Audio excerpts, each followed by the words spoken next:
મનાભાઈ વાત કરી, એમાં ઘણા બધા બેઠા હતા. એ કે કોઈ એવા સંત હોય ને એને શરણે નમી રહી ને એટલે ગુના માફ થઈ જાય. મેં કે યાર એ સાખી ગાય ભજન વાળા, હું તો કાંઈ ભજન બોલતો ને રાગ આપતો હાલે નહીં. એ કે સંત દેખી નમન કરીએ, ઝટપટ નમાવીએ શીશ, એક ગુના તો ક્યાં કરે કે લાખો ગુના બક્ષીશ. હું કહું તો હારી આવ હેલી વાત. એવા સંત હોય ત્યાં પગે નમાવી અને આપણા લાખ ગુના માફ થઈ જાય તો આપણે ઈ જ કરાય, બીજું કાંઈ કરાય નહીં. એટલે એ સંતોનું ખોટું નથી, સાખી હાચી છે.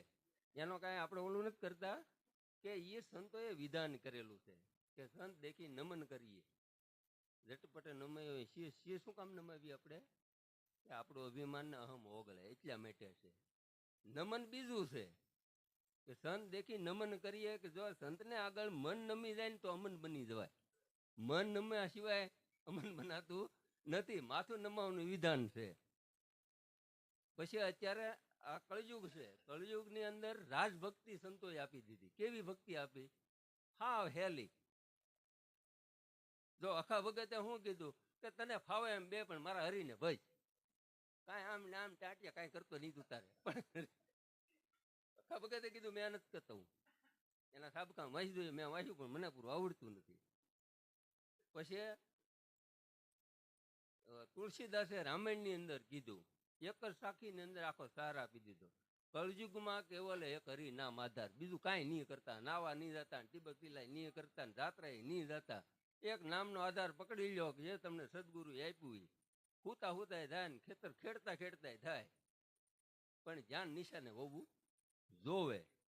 બીજું હું કામ લપમાં પડવું? તો આ રાજયોગ આપ્યો, રાજભક્તિ આપી કળયુગની અંદર, તો બીજી કાંઈ કરવી નહીં, પણ એક નામ નિશાને હોવું જોવે. આપણે ડાબી ઈંગલા જમણી પિંગલા કહીએ છીએ, ત્યાં દાદાએ વાત કરી બરાબર જ છે કે ડાબી ઈંગલા કહેવાય, જમણી પિંગલા કહેવાય, સૂર્ય અને ચંદ્ર નાડી કહેવાય. પણ સૂક્ષ્મણા નાડી કોને કહેવાય? કે વશમાં સૂક્ષ્મણા, પણ વશમાં ક્યાં આવી? એ તો બધું લેવું જોઈએ આપણે. એનો સાર તો ગંગા સતી કહે છે કે આ ઓહંગ ને સોહંગ બે શ્વાસ હાલે, શ્વાસ ને ઓસવાને અને ઓહમ ને સોહમ કહેવાય. એની જે વચ્ચેનો ભાગ થાય ને ત્યાં સૂક્ષ્મણા, ત્યાં આપણી સુરતા ઠેરાય. કે સુરતાની સેજુ રૂડી મેં પહેરી અમર ચૂડી. એ સુરતા ત્યાં જાય ત્યાં સાંભળિયાનું મળવું થાય ને થાય. આ સંતોનો મત છે. એટલે સત્સંગનો મહિમા મોટો છે. સત્સંગમાં આવવું, સત્સંગ સાંભળવા, કીર્તન સાંભળવા મહાન છે. કારણ કે સત્સંગનો મહિમા મોટો છે. એવું વિશ્વમિત્રના ઓલામાં આપણને મળે છે કે વિશ્વમિત્રએ 60,000 વર્ષ તપ કર્યું હતું. આવો જગતની અંદર કોઈ તપસ્વી પુરુષ નથી. 60,000 વર્ષ તપ કરીને પાછા આવ્યા ને બ્રહ્માજી પાસે ગયા કે બાબજી હું હવે ખરેખર બ્રહ્મર્ષિ કે નહીં? અરે કે વિશ્વામિત્ર તમે 60,000 વર્ષ તપ કર્યું તો તમે બ્રહ્મર્ષિ કહેવાવ ને. એ વાત તમે કહો, પણ એનો પુરાવો હું? પુરાવો હોય તો જ મને ખબર પડે ને. તો અહીંથી જાઓ વશિષ્ઠના આશ્રમે, અહીંયા સત્સંગની ધારા રોજ ચાલુ હોય. અને વશિષ્ઠ મહારાજ એમ કે આવો બ્રહ્મર્ષિ છે તમે રજીસ્ટર પાકા બ્રહ્મર્ષિ, નકર કાશા કે આને અહમ આવ્યું. હવે મારી જેવો એ તો હવે બાયુને ભેગા કરીને ઘડી બે સત્સંગની વાતો કરે, એમાં તો હું જાણતો હોય. મેં તો 60,000 વર્ષ તપ કર્યો, એનું અભિમાન આવ્યું, અહમ આવ્યો. તો ભર સભામાં ગયા તો વશિષ્ઠ મહારાજ શું એમ કે આવો રાજેશિક આવો પધારો એમ કીધું. આવો બ્રહ્મર્ષિ ન કીધું, આનો મગજ હલી ગયો. મેં 60,000 વર્ષ તપ કર્યું, આ ઘર બારો ને નીકળ્યો અને મને રાજેશિક કે ઘર સભામાં ગાયું દીધું. તો ઓલાય તો સત્સંગનો પ્રવાસ ચાલુ જ રાખ્યો. પછી બીજે દી ગયા માણસોને લઈને, લાકડીઓ લઈને. આજે એને ઘેરે જાવ ને ટાટિયા ભંગી નાખવા છે વિશ્વમિત્ર. ત્યારે એના ઘરના કે વૈશિષ્ટા મારા ઘરના આ પસવાડે હતાણા કે વાળું કરે છે ને વાળું કરી લેવા જોઈએ, પછી ટાટિયા ભંગી નાખીએ કે. ત્યાં એના ઘરના કે તમે ઓલા વિશ્વમિત્ર ભર સભામાં તમને ગાડ્યું દે, એ 60,000 વર્ષ તપ કર્યું અને તમે એમને રાજેશી શું કામ કહો? બ્રહ્મર્ષિ કહી ગયો ને તમને વાંધો શું છે? કે દેવી મને ખબર છે એ ખરેખર બ્રહ્મર્ષિ છે, આવો પુરુષ જગતની અંદર નથી. 60,000 વર્ષ તપ કોને કર્યું હોય છે? પણ જેનો જરાક જો સ્વભાવ અભિમાન જરૂર ઓગળી જાય એ તો ખરેખર બ્રહ્મર્ષિ. આ વાત સાંભળે વિશ્વામિત્ર ને ત્યારે ઓહો 60,000 વર્ષ તપ કર્યું અને આવો પુરુષ મારા હિતની વાત કરે, લાકડીને ઘડે પગમાં પડી જવું પડ્યું. સત્સંગનો મહિમા આવો હશે. 60,000 વર્ષ તપ કરે એનો અલોઠિયા ખાવા પીડા સંસારીના પગમાં. પછી અત્યારે રાજયોગ છે ને રાજભક્તિ છે, ભજન અત્યારે જો ખાવાના પીવાના હુવાના એ બધા આમ જલસા છે માણસને. અત્યારે પેલા માણસ હાલીને જતા જાત્રાઓ કરવા, પછી ત્યાં લાપસી હોય દેવદર્શને હાલીને જતા, કારણ કે વાહન કે એવું કઈ હતું નહીં, એટલે જવું પડતું. તો અત્યારે માણસ પાછું ઈ શરૂ કર્યું. ભગવાને યોગ આપ્યો, વાહનો આપ્યા, ઘેરે ઘેરે ટુ વ્હીલ ગાડીઓ, મોટરું, પૈસો બધું છે. તો માણસ પાછું હાલવાનું શરૂ કર્યું. કુદરતને આપ્યું ભોગવવું જ નથી માણસ, જો નહીં પાછું હાલવાનું ચાલુ કર્યું. હા હાલો તે ગંગાજી જ્યાં સુધી હાલીને વ્યા જાય, ત્યાં જઈને ધૂપકો મારીને પવિત્ર થઈ જાય. હવે ગંગાજી અમે ગયા પવિત્ર છે, ઈવડે એ પવિત્ર થશે ને બધે. ઈવડાને તો પાપનો સાટો લાગવા પણ જ નહીં ને. ગંગાજી તન તારણી કહેવાય, મન તારણી ન કહેવાય. ગંગાજી જાઓ જરૂર જવાય, પવિત્ર છે, ભગીરથી ગંગા જ કહેવાય. પણ ઈ તન તરશે, મન નો તરે. જયારે કોઈ મહાપુરુષની ધારા હાલતી હોય, એવા મહાપુરુષ બ્રહ્મનિષ્ઠ બ્રહ્મસૂત્રી હોય, એના સત્સંગમાં જાઓ તો તમને શબ્દની શોટ લાગ્યા વિના રહે. કારણ કે એના અનુભવ વાણી છે. હું તો સાંભળેલું શીખેલું કઉ છું, કઈ અનુભવ થઈ નહીં ગયો. નહીં હું સાંભળેલું કે નહીં આવડતી ના પાડતી. હા એટલે ભગીરથ કે ગંગાજીને ઉતાર્યા કે તમે માતાજી હેઠે ઉતરો. તો કે ગંગાજી કે હું હેઠે તો ઉતરું, પણ મને જિલ્લાનું કોણ છે એમ. તારે શિવજી ચાર ચાક હું જીલું. તારે આપણે એમ કે ઓલા જટામાં ગોઠવી લીધા છે એમ. પણ એ જ્ઞાનની ધારા હતી. પૃથ્વી ઉપર ગંગાજી ઉતર્યા, શિવજી જીલ્યા. પછી ગંગાજીએ ભગીરથને કીધું કે હું ઉતરું તો ખરી, મને જિલ્લારાય મળી ગયા. તો અહીંયા બધા લોકો આવશે અને મારા ઓલા પાપ ધોવે, હું ક્યાં પાપ ધોવા જાય? પાપ ધોઈ હું મારા તો ટેક તો પાપ ધોવા લાવવાના ને. ત્યારે ભગીરથે કીધું કે એવા કોઈ મહાપુરુષ છે અને તમારા ઓલા પગ અડશે ત્યારે તમે પાપમાંથી મુક્ત થઈ જાઓ. તો ગંગાજી સંતોના શરણોમાં ગયા પાપ ધોવા. ત્યારે આપણે જલાળાના આપાદાના કોઠું ભરીને પાળિયાદ સાધુ લોકોને રમાડવા જાય તર્ણ મેળે. એમાં વિસામણ બારવટીયો દરબાર. હા ઈ કે આને આ સાધુડા બધા લૂંટી લ્યો ઈ કે એમ. હા ઈ કે બધાને લૂંટી લો. આ પછી હું ભર્યું તો કે ભાઈ આમાં ચોખા છે ઈ કે સાધુ લોકો રમાડો રહી મેળે તરણે. અને તમે અમને લૂંટી શું કરશો તમે ઈ કે એમ.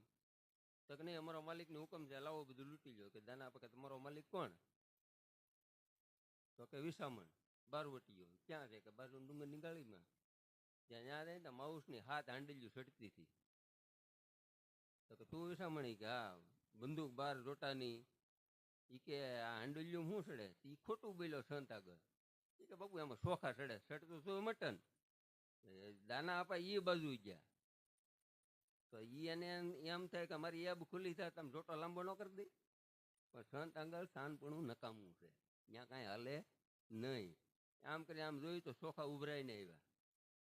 વિસામણને એમ છે ઓહો આવા પુરુષ, અને આમાં તો મટનના ચોખા ઉભરે. આ માણસને પ્રમાણ દેખાય ને તો જ માને. પણ એને ત્યાં માન્ય થઈ ગયું કે નહીં, એના બંદૂકનો ઘા કરી અને પગમાં પડી ગયો અને ટોળકીને અરે વળી ગયા સાધુમાં રમાજમાં. પાળે અહીંયા સલાળા આવ્યા.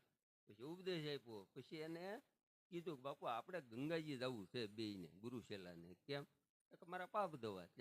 દાન બાપા ના ન પાડે, દાહું કર્યા કરે. પછી હાવ વૃદ્ધાવસ્થા આવી ગઈ. અહીંયા એને હદાવર ચોખા બહુ હતું તો ચોખાનું હરાવતું. વિસામણે અહીંયા આવે. છેલ્લી ભલામણ મોકલી કે ભાઈ ગુરુ બીમાર છે ને તમે અહીંયા આવી જાઓ આંટો દેવા. વિસામણ ભગત આવ્યા. પછી કીધું કે બાપુ હવે તમારો દેહ કામ કરે એમ નથી, મારી મનની મનમાં રહી ગઈ. કે કેમ? કે આપણે બેન હતો કોલ કે ભાઈ આપણે વસન આપ્યું હતું કે તમે આપણે ગંગાજી જાવું ને મારા પાપ ધોવાઈ જાય. ઈલા માળા તારું ને મારું જેદી મળવું છું ને તેદી તારા પાપ બળીને ભસ્મ થઈ ગયા. તો કે બાપુ મને કેમ ખાતરી થાય એમ? તો કે હું તારો ગુરુ કોણ તું નથી માનતો? તો એને માન્ય ન થયું. પછી રાતે 12 વાગે બેઠા હતા ને, 2 કાળી ગાય દોડતી બોલાવી. ગંગાને જમનાને બેને બોલાવી. કાળી ગાયું જગ્યામાં દોડતી આવી. કે વિસામણા આની ઉપર હાથ ફેરે. હાથ ફેરો દોડી નીંદાઈ ગયું થઈ ગયું. કેમ? કે તારા બાપ ધોવાઈ ગયા. કાળિયું થયું ધળિયું થઈ ગયું. જ્યારે ગુરુ ને શિષ્યનું મળવું થાય ને તેથી જ આપણા પાપ બાળી નષ્ટ થઈ જાય, પાપ રહેતા નથી. પણ આપણે મનમાં શંકા ચા કરે, અને ગુરુ કર્યા પછી આ પાપ ન થવું જોઈએ. જે આગળ કર્યું એ કર્યું, ગઈ ગુજરી ભૂલી જવાની. પણ ગુરુ કરીને પછી કાંઈ કર્મ તો એ ડબલ. નકર ગુરુ કરતા હાથ પર વિચાર કરીને ગુરુ કરાય. ગુરુ કોઈ સામાન્ય વ્યક્તિ નથી. આપણે એમ કહીએ કે ભાઈ સાકાર અને નિરાકાર બે એના સ્વરૂપ છે. આપણે નિરાકાર ન મળે તો કાંઈ નહીં, સાકાર ઉપર તો પ્રતીતિ થવી જોઈએ ને. ઈ ન મને તો પછી ક્યાં વાત જ રહી. આમાં પ્રત્યક્ષ છે, આમાં બોલે છે, શિખામણ આપે છે, બધું છે. સાકાર ને નિરાકાર રૂપ તો બે એના જ છે. બરફ ને પાણી, પાણી ને બરફ છે તો પાણી ને, એ જામી જાય શું કે બરફ, ઓગળી જાય તો પાછું પાણી. એટલે ગુરુ ને ગોવિંદ બે એક છે, જુદા નથી. પણ જેને આ મનથી મનાણું ને એનું કામ છે. મીરાબાઈ ને મનાણું. મીરાબાઈ દરેક વાણીમાં ગુરુ શબ્દ ઓછો લખ્યો છે, જોજો. ભજન કરતા તમને ખ્યાલ હોય, એક કે બે વાણી કશી કદાચ. પછી એને બાઈ મીરા કહે પ્રભુ ગિરધર નાગર, નાગર અટકના હતા રોહિદાસ, કે મારો કોઈ બીજો ગિરધર નથી, મારો બીજો કોઈ કૃષ્ણ નથી, હું રોહિદાસ બાપા તમને કહું છું. એમ જીવણ બાપાએ કીધું કે મારે કોઈ બીજો ભગવાન નથી, મેં કોઈને ભાળ્યો નથી. હું મારા સાહેબ ભીમ સાહેબ ગુરુને કહું, જે છે ને એને એમાં પ્રતીતિ કરી લીધી છે. જે જેટલી જેટલી મૂર્તિમાં ભાવ જાગે, જેટલી જેટલી પ્રેરણા જાગે, જેટલી જે મનાય મનથી એને તો માની લેવા. આમાં કદાચ ન મળે ને જે હાથા મનથી એને માનશે ને એને ગુરુ હાથ જન્મ સુધી બાવડું મેલતા નથી, એવું તેનું પ્રમાણ છે.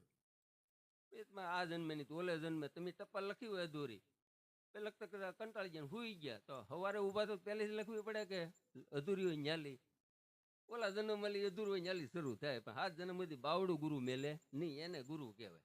અને ગુરુ બ્રહ્મનિષ્ઠ બ્રહ્મ ક્ષોત્રિય ગોતવા, પોતાના અનુભવ હોય, સ અનુભવની વાત કરી શકતા હોય ને એને એના પગ પકડવા, લે ભગુના નહીં. હા ના કે બેટા અહીં ગીતા હમણાં તક કે બાપુને તમારા ભાઈ અડ્યા હતા કે અડતો નહીં કે માણાથી અભડે. હા ઓકે 5 ન નાખી ઓકે ભાઈ કશે જ તારે કેમ મેં પગ પકડીને ગુરુ કરી લેવા.